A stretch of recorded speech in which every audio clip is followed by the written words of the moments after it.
Datos inoperativos. Cuidado con las macros ocultas. Cuidado con las macros ocultas. Hay que estar muy atentos a las macros ocultas.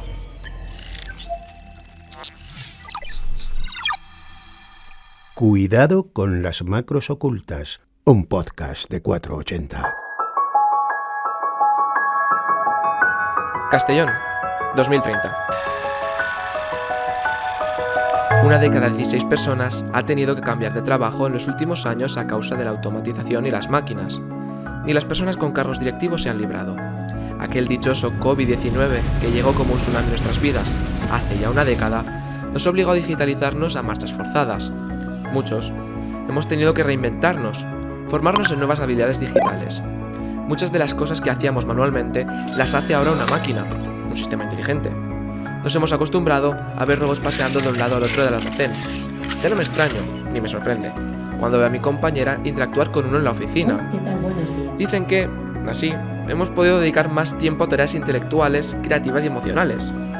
No sé, ahora que lo pienso, no sé si toda esta tecnología nos ha ayudado a desarrollar nuevas capacidades o nos ha reemplazado como trabajadores. Tendré que pensarlo. Hola, soy Bárbara Villuendas y esto es Cuidado con las macros ocultas. ¿Crees que esta narración que acabas de escuchar podría ser real? Es nuestro compañero Carlos Cuesta hablando desde un futuro hipotético, pero según las estimaciones parece que no va mal encaminado. Según McKinsey, en la próxima década al menos 107 millones de personas se verán forzadas en todo el mundo a cambiar de ocupación, sobre todo personal de oficina, de atención al cliente, de producción de servicios, de restauración o de instalaciones mecánicas. Además, un 14% de los puestos de trabajo son potencialmente automatizables, según la OCDE, la Organización para la Cooperación y el Desarrollo Económicos. La pandemia no ha hecho más que acelerar todo este proceso de digitalización. El salto en la transformación digital de los negocios ha hecho que crezca el trabajo remoto y las videoconferencias. Las oficinas han cambiado incluso su gestión y mantenimiento. Se han automatizado muchísimos procesos. Pero, ¿realmente hasta qué punto se ha acelerado la digitalización del puesto de trabajo? ¿Cuántos empleos mutará o hará prescindibles la inteligencia artificial?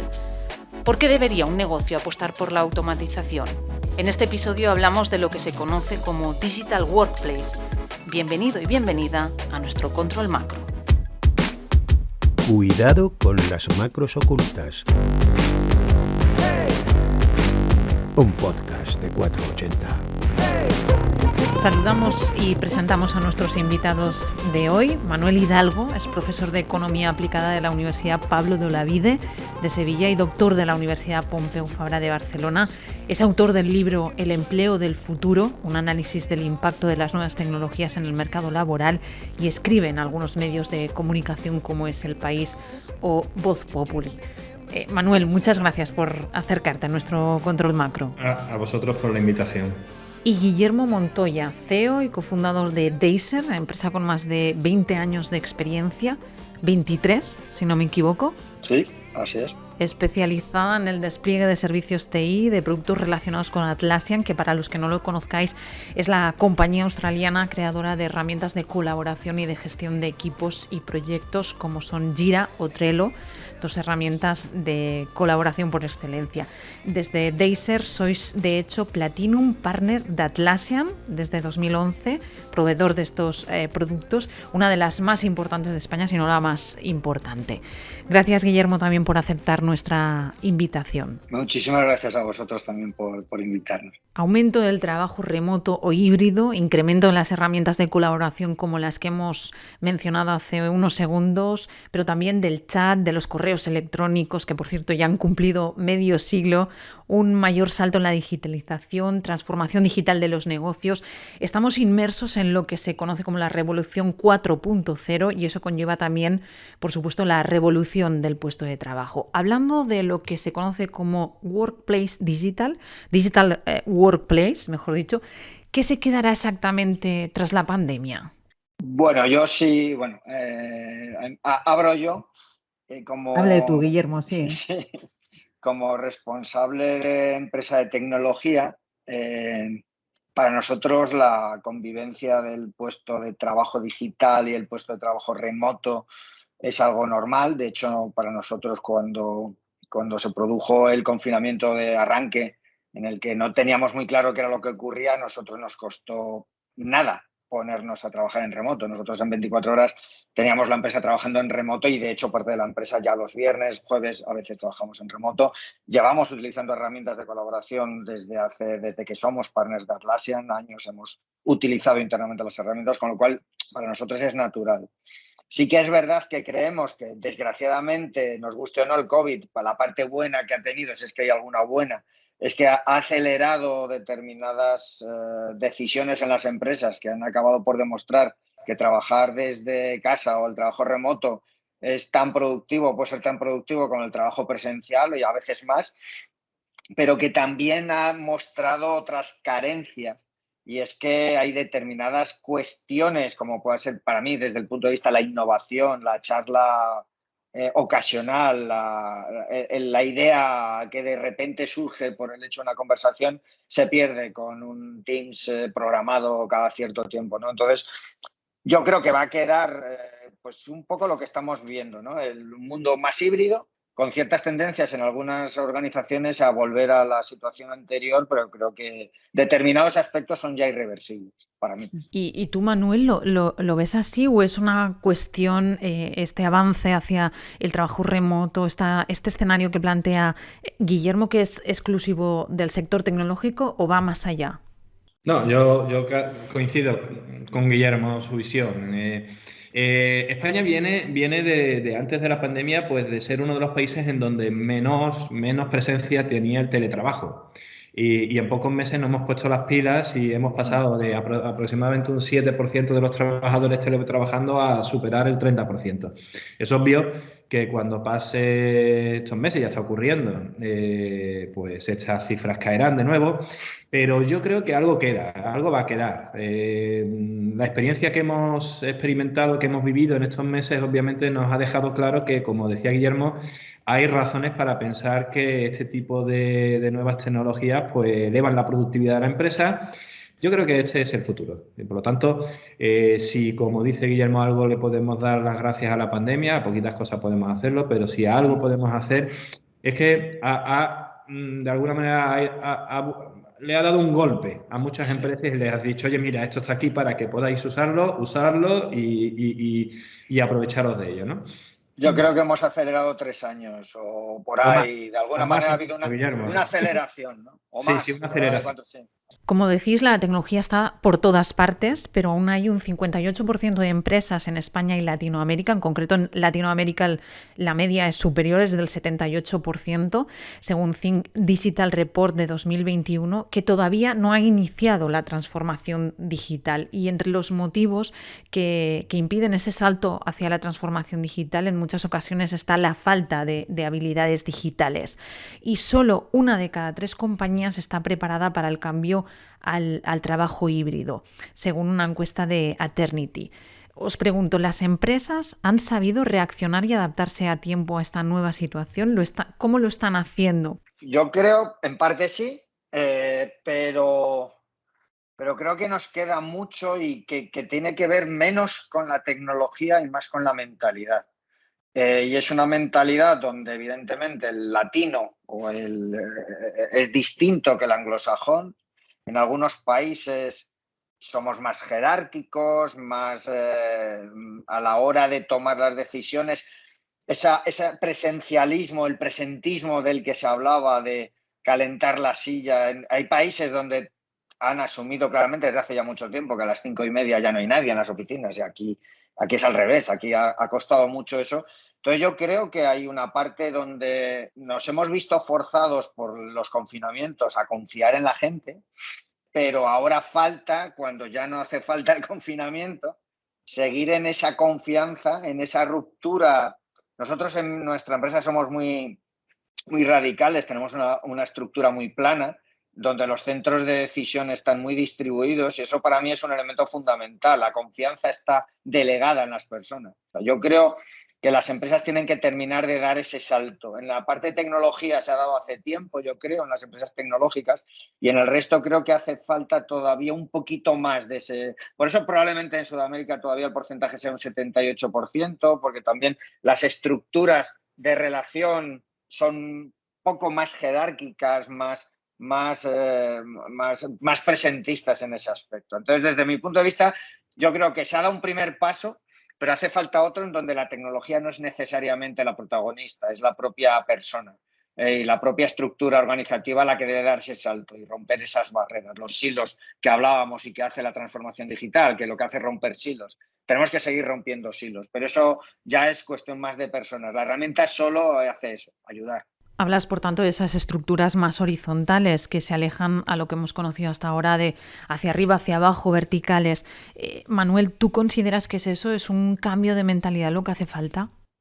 Falta, obviamente, falta ese cambio de mentalidad. También tenemos que entender que las estructuras productivas no son muy parecidas, son diferentes entre distintos países. Por ejemplo, algunos trabajos pues han detectado que parte de la caída de la producción durante lo peor de la pandemia en España comparado con otros países era la dificultad que tuvieron las empresas para amoldarse a esa nueva situación. Y en parte, pues por lo que está comentando Guillermo, y también en parte porque cuando tú tienes un tejido productivo de microempresas o empresas familiares en donde muchas son de determinadas actividades que no se pueden en algunos casos o en algunas situaciones teletrabajar porque simplemente tienes que ser presencial, pues obviamente el ajuste es muchísimo más difícil. Pero es obvio que estamos ante una cuestión que puede ser en un porcentaje bastante elevado de meramente cultural o de organización.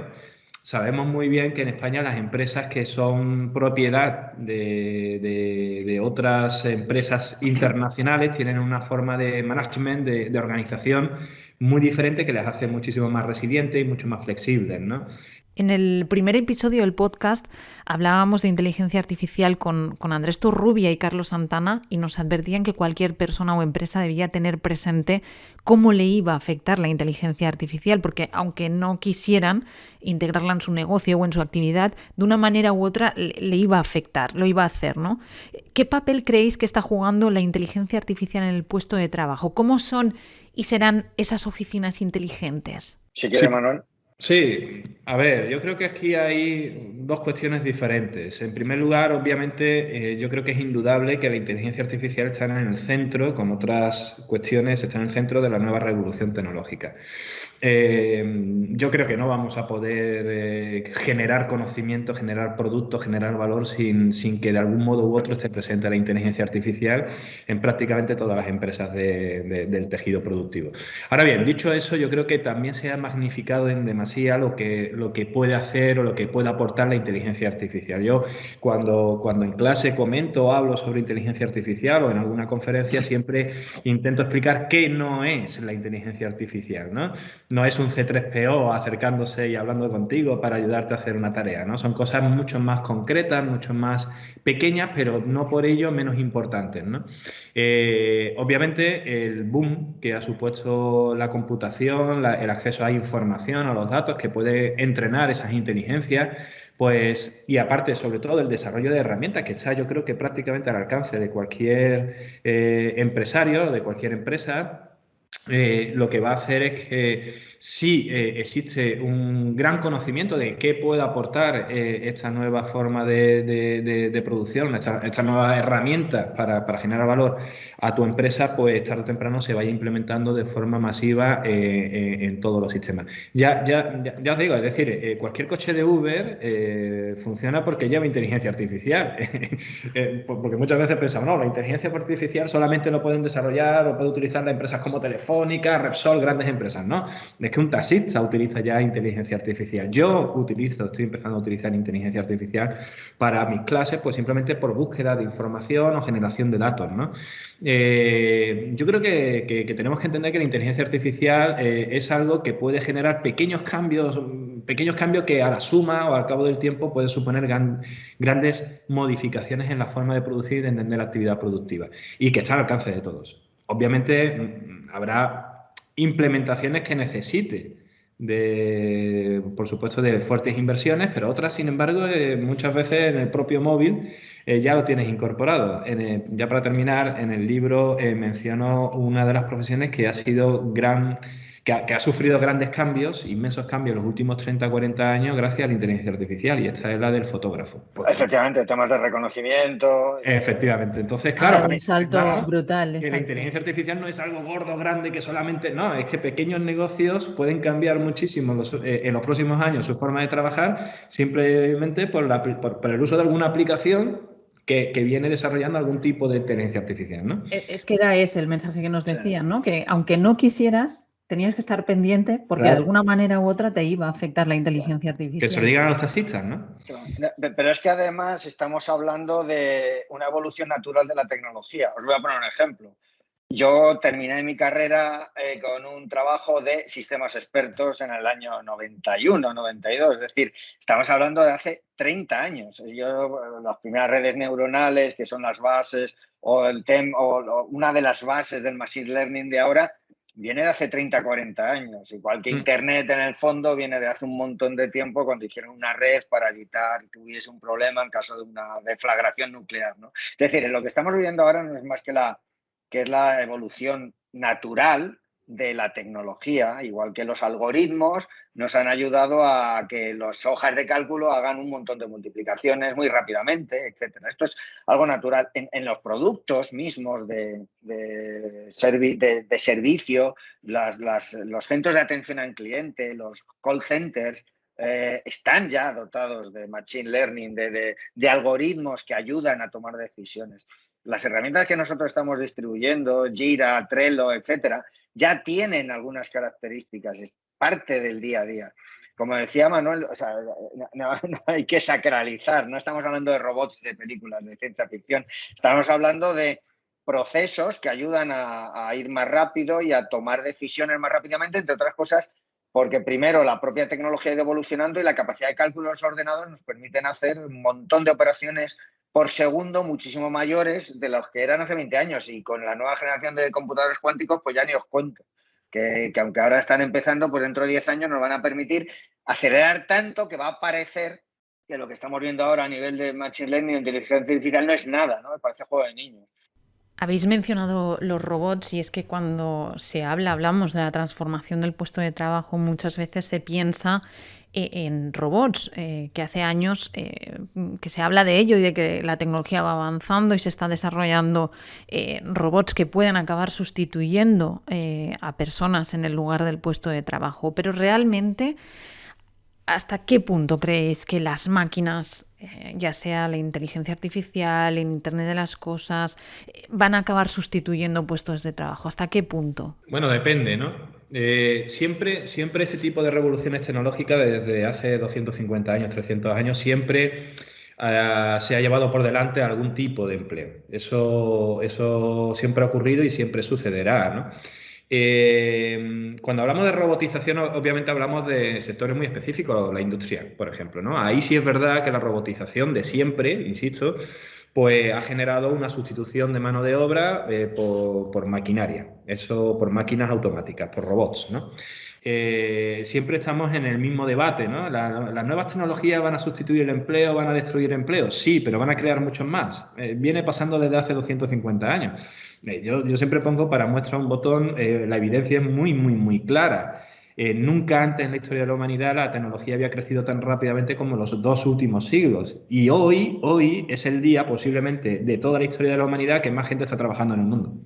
No hay que perder miedo a la tecnología en ese sentido. Lo que sí hay que hacer es, y esto es lo que yo siempre digo y con esto termino, lo que siempre hay que hacer es decidir en qué bando te quieres colocar, en el de los ganadores o los perdedores. Esto es muy crudo decirlo, pero básicamente es así. Es decir, si tú tienes que ofrecer una serie de habilidades al mercado que te hacen o te permiten ser mejor gracias a la tecnología, tu futuro está garantizado. Ahora bien, si haces lo que puedes hacer una máquina, pues tarde o temprano tu futuro va a tener que cambiar. Te vas a tener que formar, vas a tener que hacer cosas diferentes para poder sobrevivir dentro del mercado de trabajo. Aquí me gustaría mencionaros un artículo que leí titulado "Cuando los robots no nos quitaron el trabajo", de la periodista Esther Paniagua. Primero aprendimos a usar herramientas, luego máquinas, después ordenadores y ahora, a medida que los sistemas informáticos simulan ser inteligentes, pasamos de usarlos a trabajar con ellos. ¿Creéis que es así? Finalmente no se trata de sustitución del puesto de trabajo, sino de colaboración entre máquina y persona? Claro. Que es así. ¿Qué es eso? Y de hecho lo que ha dicho Manuel es cierto, es decir, los niveles de paro son puramente estructurales y coyunturales, no son dependientes de la tecnología. Como dice Manuel, hay que estar del lado, hay que intentar ver como que el que desaparece como puesto de trabajo va a generar otros modelos y hay que intentar que desaparezcan la mayor cantidad de puestos de trabajo rutinarios y que aparezcan puestos de trabajo que enriquezcan a las personas. Y eso lo va a dar la tecnología, en la medida que seamos capaces de aprovechar la parte positiva de la tecnología. Todo tiene parte negativa, por supuesto, pero la tecnología va a ser capaz de darnos puestos de trabajo, creo que gratificantes desde el punto de vista intelectual, no de, pues en el fondo es lo que dices tú, un robot al final, ¿qué es lo que hace? Pues una cosa rutinaria. La palabra rutinaria ya tiene una connotación negativa. Tenemos que conseguir que esos trabajos dejen de ser rutinarios para que sean enriquecedores sin que el trabajo per se desaparezca. Pues justo en este momento queremos hacer un punto de inflexión, poner la mirada en la automatización de procesos, porque 2/3 de los cargos directivos, según McKinsey, tienen intención de aumentar la inversión en automatización e inteligencia artificial. Almacenes, supermercados, call centers, plantas de fabricación son algunos de los sectores que más han apostado por este tipo de soluciones para reducir la densidad del lugar de trabajo.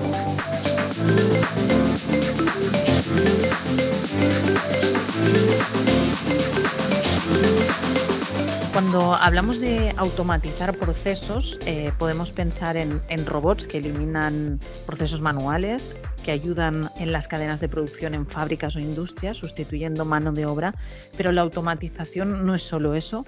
Y para tener una perspectiva más amplia sobre qué es la automatización, hemos llamado a nuestro compañero Sergio Ramos, es Business Analyst de Checking Plan, solución de gestión de tareas y proyectos. ¿Qué tal, Sergio? Gracias por acercarte a nuestro control macro. Muy buenas, Bárbara, y muchas gracias por invitarme a vuestro programa. Pues para que sepamos exactamente de qué hablamos, ¿qué entendemos por automatización? Pues por definirlo de una forma sencilla, podemos decir que la automatización consiste en crear procesos que realicen las máquinas y que nos liberen de las tareas más repetitivas que hacemos los seres humanos. Hablamos desde conocer la afluencia de personas en una pequeña tienda hasta gestionar una importante cantidad de recursos en un gran aeropuerto. Una vez sabemos que estamos hablando exactamente de automatización, ¿por qué una empresa debería automatizar sus procesos? Aquí fundamentalmente debemos fijarnos en dónde enfocamos nuestro tiempo. Al final el tiempo es un recurso limitado y muchas veces lo enfocamos en tareas rutinarias que pues, no nos aportan mucho valor añadido. Tareas como pueden ser organizar la documentación, correos con clientes y proveedores, creación de informes mediante tablas Excel, supervisión de las tareas que deben realizarse. Estas tareas son necesarias, está claro, pero la gestión diaria nos impide centrarnos en decisiones más estratégicas. Al final, lo que va a asegurar el futuro a medio y largo plazo en una compañía es decisiones de tipo acometer o no determinadas inversiones, buscar nuevos proveedores estratégicos, redacción de contratos a largo plazo, análisis del mercado. Este tipo de decisiones requieren que sean meditadas, requieren de un trabajo, de reconocimiento del entorno en el que nos movemos, y aquí es donde entra en juego la automatización de esas tareas de la gestión diaria, esas tareas que, como he comentado antes, no aportan mucho valor añadido, pero que son necesarias realizarlas. De esta forma nos podemos enfocar en tareas más estratégicas. Pero exactamente, ¿qué beneficios puede comportar para una empresa, un negocio, el hecho de apostar por la automatización?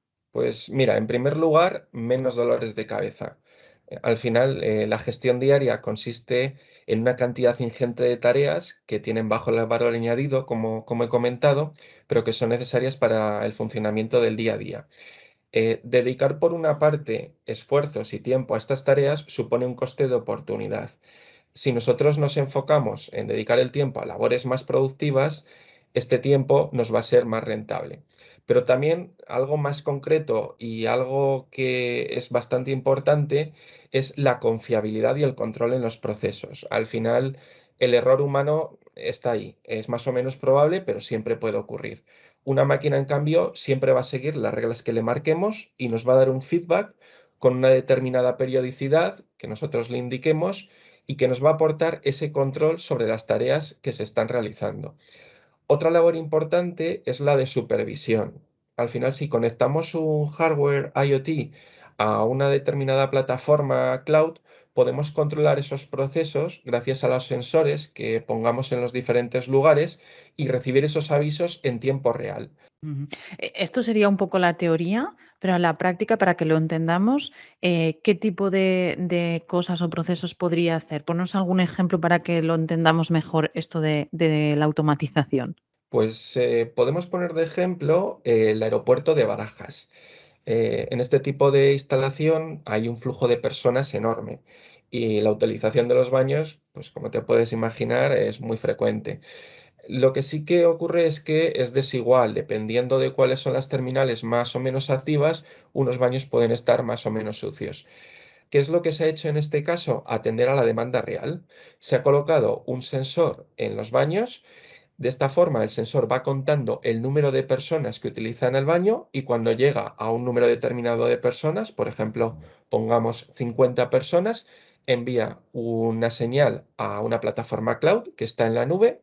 Esta plataforma genera la tarea de limpieza, se la envía al smartphone de la limpiadora recibe esa tarea, va al baño, limpia el baño, acerca el smartphone a una pegatina, un tag NFC que hay en el baño y de esta forma el sistema nuevamente recibe ese aviso y cierra la tarea como que el baño se ha limpiado, poniéndose el contador de nuevo a cero. De esta forma optimizamos mucho más los recursos y nos dan un mejor servicio. Un ejemplo de eficiencia, digamos, aplicando automatismos. Pues Sergio Ramos, muchísimas gracias por asomarte a nuestro control macro y explicarnos con tanto detalle esta visión sobre la automatización de procesos en los negocios. Nos seguimos escuchando. Muy bien, muchas gracias Bárbara por la oportunidad de hablar de estas tecnologías con vosotros y nada, hasta la próxima.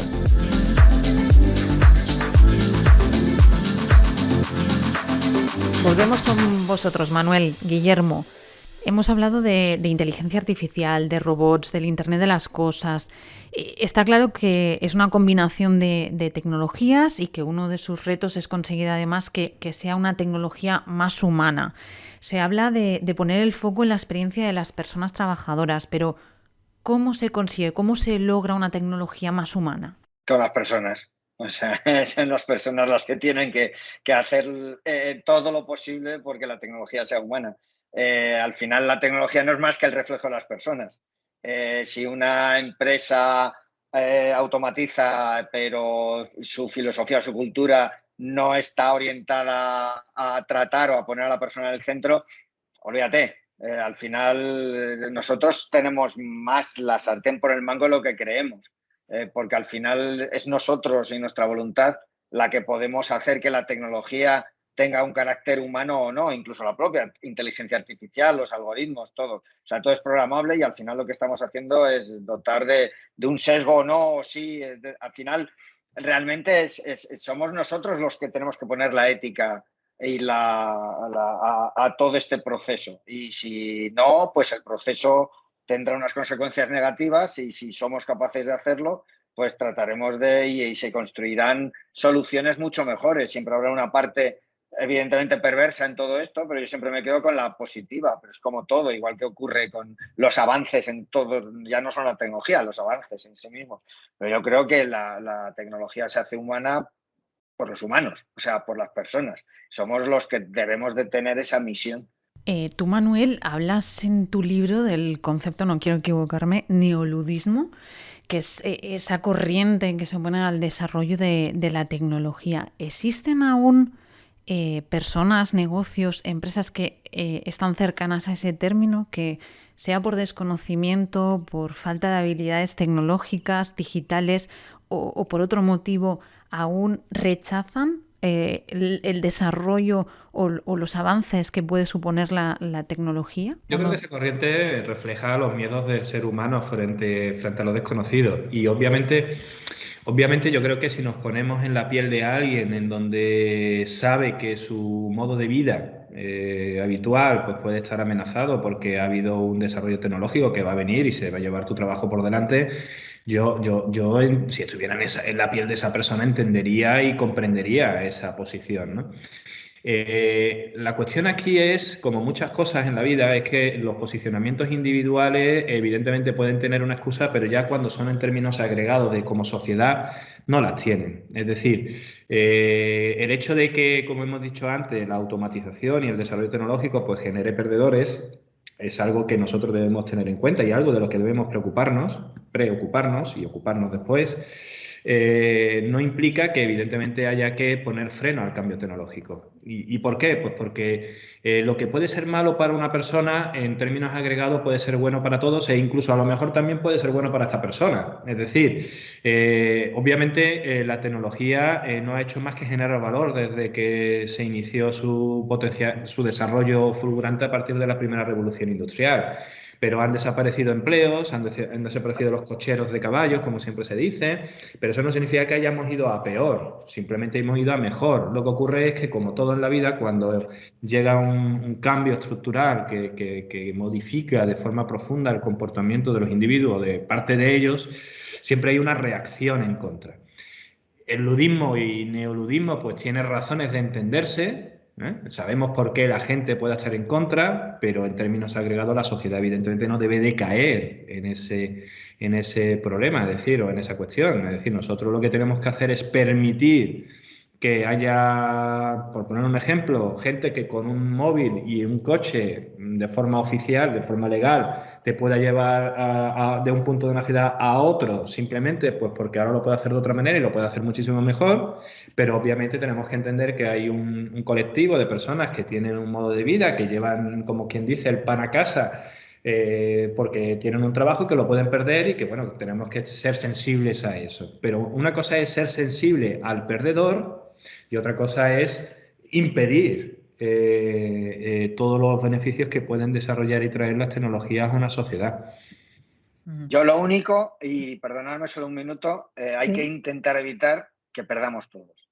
Es decir, efectivamente, hay una parte en la que tenemos que estar vigilantes y yo creo que ahora mismo, yo soy tecnólogo de formación y que sí es verdad que me preocupa es el control por encima que haga que perdamos muchas personas por el hecho de que la tecnología esté en manos de demasiadas pocas en ese aspecto, ¿no? Todo este tema de las empresas transnacionales, etcétera, esa parte que a veces parece un poco distópico, pero sí hay que intentar estar vigilantes a que eso no ocurra.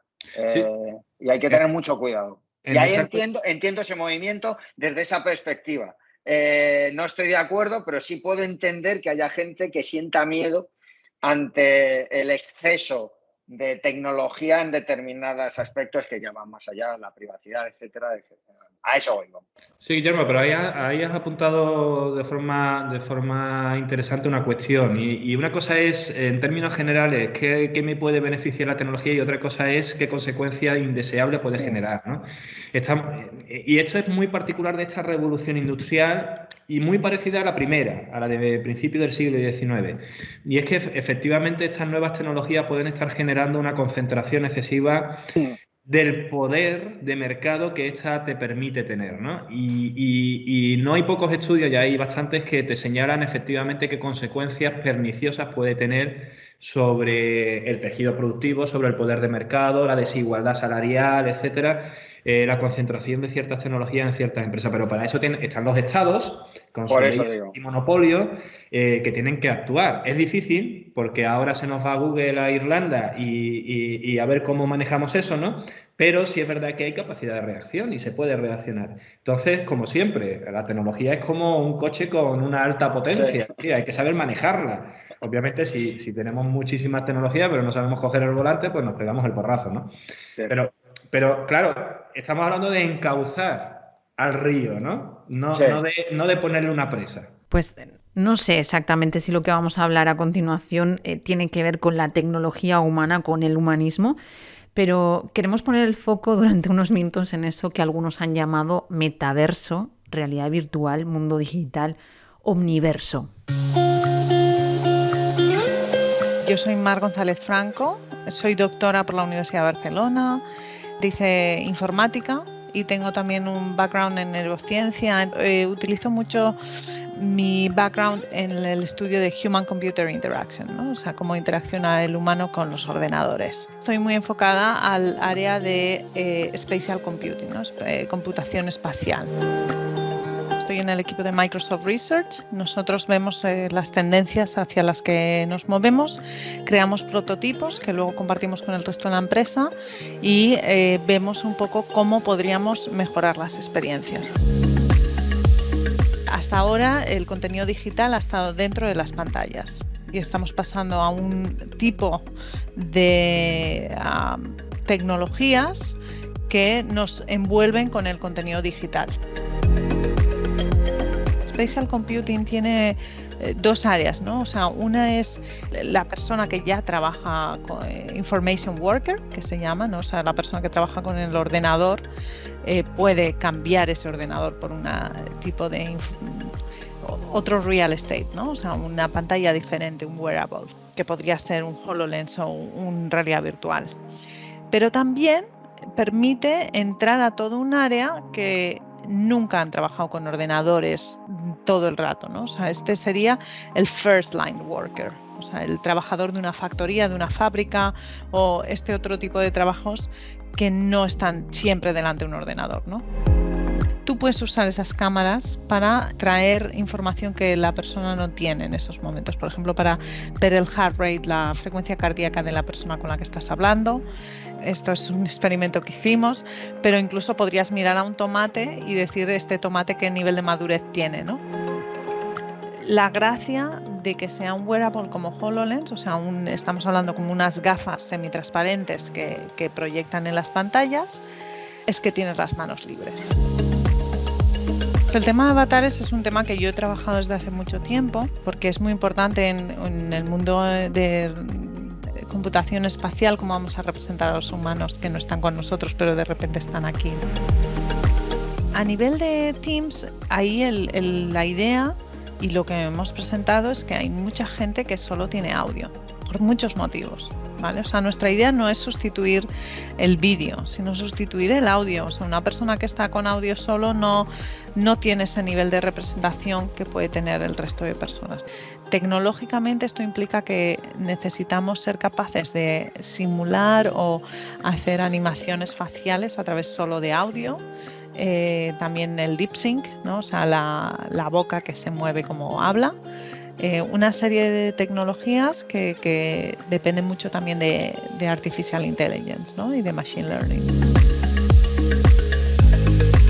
Entonces, en este punto es donde nosotros hemos visto que introduciendo avatares recuperas esta representación sin generar tanta fatiga. Das muchísima libertad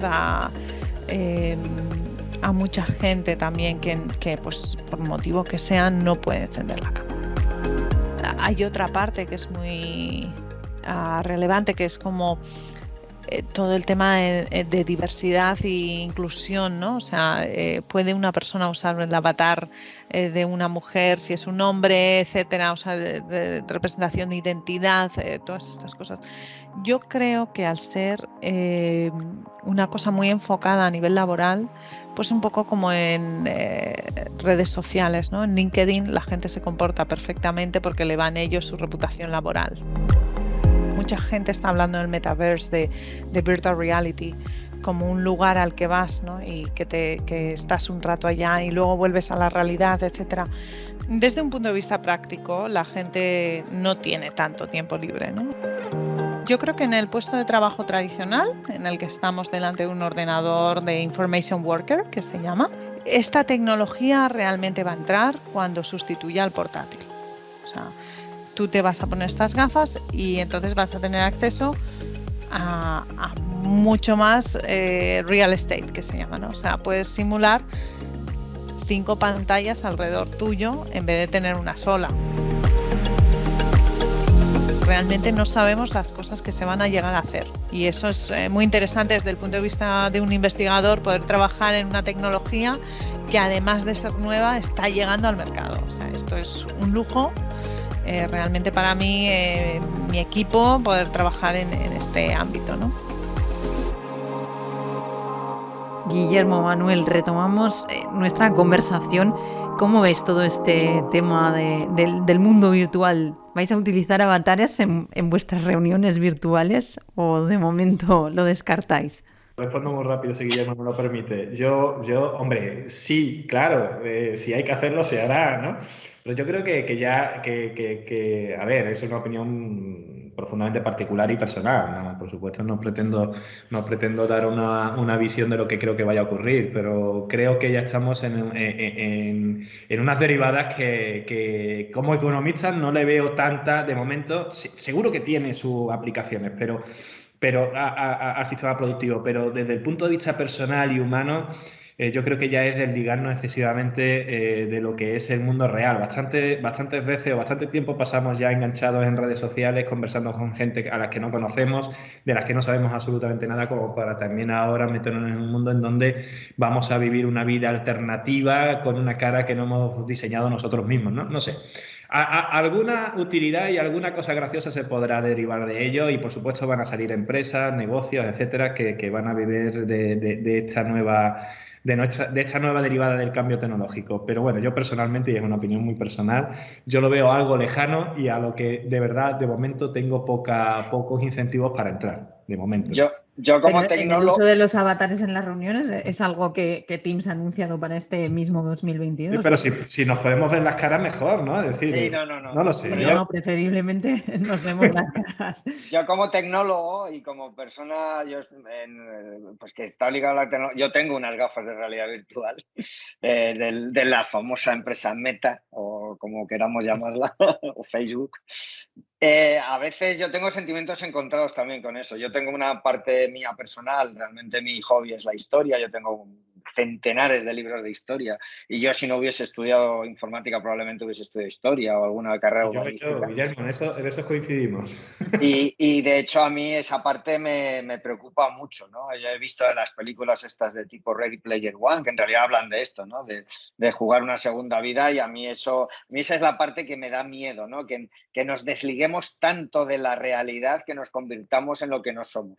Y cuando esa es la parte donde el remoto tampoco me gusta, ¿no? Que es el abrazar a alguien, el hablar, el tener cerca a una persona y verla, no ver su avatar, ¿no? ¿Para qué voy a ver su avatar si yo lo que quiero es ver a la persona, ¿no? Entonces, sí, yo al contrario creo que cada vez lo veo más y me preocupa. Es la parte que me preocupa de todo esto y creo que debemos de tener una visión mucho más humanista de todo esto, de ver a las personas como somos y no como queremos que sean.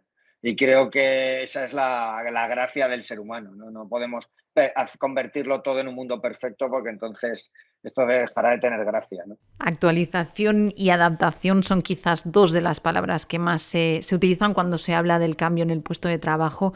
Además, es claro, del aprendizaje.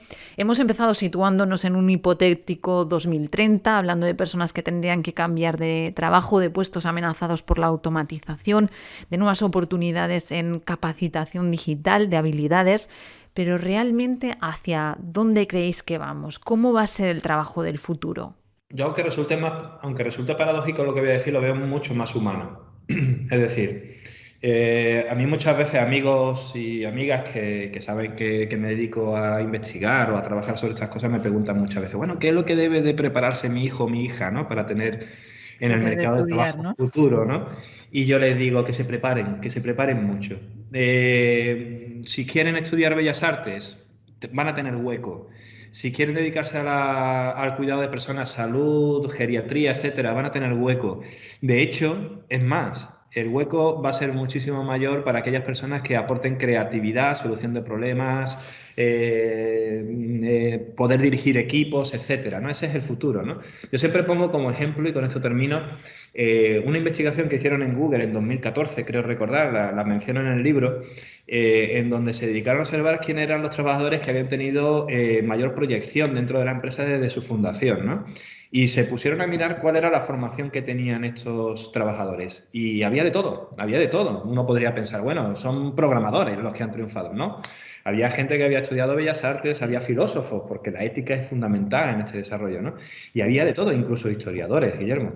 Es decir, hay futuro en eso. Lo necesario es precisamente esto lo que en inglés se llama las soft skills, ¿no? Es decir, las habilidades que nos hacen humanos, lo que nos hace humanos. ¿Por qué? Pues porque al final nos resulta paradójico. Porque lo que te va a hacer una máquina, te lo va a hacer una máquina. Y lo que no te puede hacer una máquina, que es lo plenamente humano, lo vas a hacer tú. Por lo tanto, yo veo el futuro en ese sentido. Pero claro, hemos hablado del metaverso y hemos hablado de los peligros, ¿no? Yo creo que obviamente el futuro será muchísimo mejor si esto lo tenemos claro y si sobre todo encauzamos bien cuáles son los riesgos que pueda suponer este cambio tecnológico, que yo creo que nunca antes, y me lo voy a permitir decir, nunca antes la humanidad se había enfrentado a un cambio tecnológico tan disruptivo como el que estamos experimentando en estas primeras décadas del siglo XXI. Sí, está siendo brutal. O sea, es decir, la curva, como se dice, está creciendo exponencialmente y todavía nos queda por ver. O sea, está todo yendo muy rápido y lo notas generacionalmente. Es decir, la generación anterior a la mía no es capaz de absorber esto. En la mía apenas, en mi caso sí, por mi formación y yo tecnológicamente digamos que estoy más actualizado, pero si entras en gente de mi edad les cuesta todavía y todavía lo que está por ver es, espero, muy grande. Y como dices tú, Manuel, pues el tema de que realmente usemos la tecnología para esos puestos de trabajo que se nos vienen. Y uno de ellos, y es algo que a mí me preocupa en el mejor de los sentidos, que es el cuidado de la gente. Es decir, nos acercamos a un mundo de gente muy mayor, de gente sola y de gente que va a necesitar ayuda. Y en esa ayuda tenemos que hacer que crezca la cercanía, el uso de la tecnología, para que esas personas se sientan acompañadas más allá de una pantalla, ¿no? Y creo que ahí hay una labor de cercanía que tenemos que jugar todos. Y ya para acabar y despedirnos, y en lo que ya se ha convertido casi como una tradición para acabar nuestras entrevistas, yo os preguntaría, ¿cuál es vuestra macro oculta? ¿Cuál es vuestra advertencia tecnológica? Yo la mía ya la he dicho antes. Hay que evitar que perdamos todos. Hay que conseguir que todos ganemos. Y hay que estar vigilantes para evitar que todos perdamos. La tecnología nos puede dar todo, nos debe dar todo, pero también nos puede quitar todo. Y hay que estar alerta y hay que tratar de sacar el máximo partido porque lo tenemos todo para conseguirlo. Sí, yo igual. Yo siempre advierto lo mismo. La tecnología no nos va a quitar el trabajo, lo va a cambiar, pero sí es verdad, y ese es el gran peligro, puede dejar a muchísima gente detrás y esto hay que evitarlo. Por lo tanto, tenemos que estar muy pendientes. Como sociedad tenemos que cuidar y reconducir a aquellas personas que se vayan quedando como atrás, y como personas, y esto es un consejo que le doy siempre a los que vienen detrás nuestras, ¿no? Es que nos formemos, que estemos muy preparados, porque eso sí es verdad, este cambio tecnológico exige mucho si quieres ser complementario a la tecnología, tienes que tener ciertas habilidades, y esas habilidades solamente se adquieren formándose y también, es verdad, formándose continuamente a lo largo de la vida. Guillermo, pues yo supongo que tú estás formándote prácticamente cada día. Yo ahora mismo en la mesa tengo como 2 o 3 libros, literalmente los tengo aquí, de programación y de codificación y de estimaciones, bueno, y todos los días estoy leyendo algo nuevo, ¿no? Hay que formarse y formarse. Pues Manuel Hidalgo, profesor de Economía Aplicada de la Universidad Pablo de Olavide, y Guillermo Montoya, CEO y cofundador de Deiser, ha sido un placer escucharos. Muchísimas gracias por acercaros a nuestro control macro. Muchísimas gracias a vosotros. Muchas gracias. Siempre habrá trabajo que hacer y siempre habrá una demanda de cosas y bienes, por lo que necesitaremos gente que fabrique y gestione todo esto.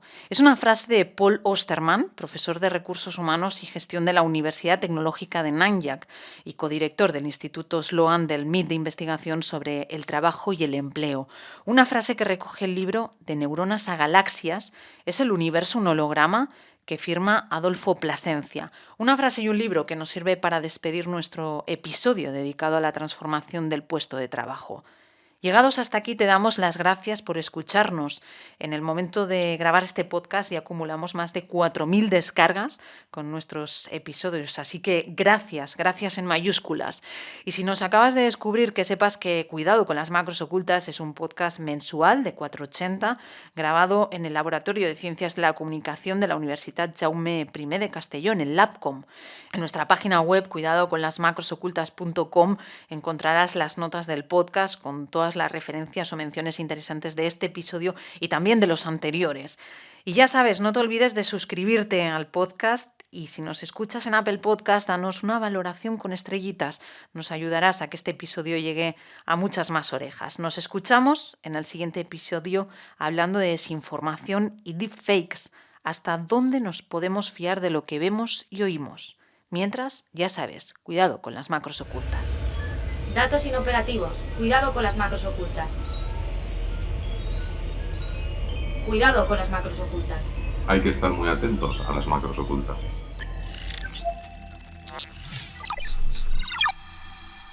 Cuidado con las macros ocultas, un podcast de 480.